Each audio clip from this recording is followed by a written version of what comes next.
এই ভিডিওতে দেখাবো পানিহাটির বিজেপি প্রার্থী অভয়ার মা থ্রেড কালচার নিয়ে কি বললেন, শুনুন। রয়েছে একটা থ্রেড কালচার চালান আমাদের মাননীয় মুখ্যমন্ত্রী, সেটা থেকেই থ্রেড কালচারের মধ্যেই পড়েছে আমাদের পানিহাটিটা। কারণ একটা ঘোষ পরিবার, পুরো পরিবারতন্ত্র এখানে এতদিন ধরে রয়েছেন এবং তিনি এলাকায় একটা ভয়ের বাতাবরণ সৃষ্টি করে রেখেছেন।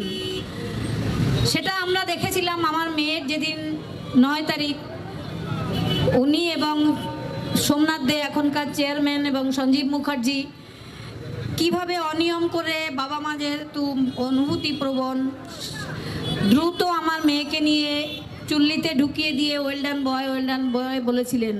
এটাও থ্রেড কালচারেরই একটা অংশ এবং আমার মেয়ের মৃত্যুর যে আমরা বিচার পাওয়ার, সেটা যাতে আমরা না পাই, তদন্ত তথ্য প্রমাণ লোপাটের, এটাও একটা পার্ট। তো আপনারা সবাই জানেন, কিন্তু আমি আজকে যেটা বলবো, মেয়ের বিচার আমার আদালতেই হবে। আপনারা আমাকে ভোট দেবেন না, আপনারা নিজেদের দাবি তুলে ধরবেন। আমি জিতলে পানিহাটি জিতবে, পানিহাটি জিতবে মানে গোটা পশ্চিমবঙ্গ জিতবে।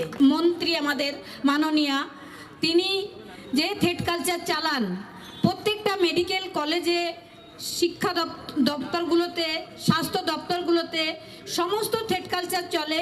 আর আমার মেয়ের মৃত্যু সেই থ্রেড কালচারের জন্যই হয়েছে, সেই দুর্নীতির জন্যই হয়েছে। আমার মেয়ে যে দুর্নীতির পেন্ডুলামের একটা বাক্স খুলে দিয়ে গেছে, তার সেই দুর্নীতির আমি দমন করব। এটা আমার এই কেন্দ্রীয় মন্ত্রীকে পাশে নিয়েই আমার আবেদন থাকবে এনাদের কাছে। সেই দুর্নীতিতে কি আছে, কি এমন আছে যে একটা মেয়ে অন ডিউটি অবস্থায় তার প্রতিষ্ঠানেই খুন করা হলো? সেই দুর্নীতি তো আমাদের বার করতেই হবে। তারপরে রইল আমাদের পানিহাটির যে অব্যবস্থা। আমি এতটা জল দিয়ে হেঁটে এলাম,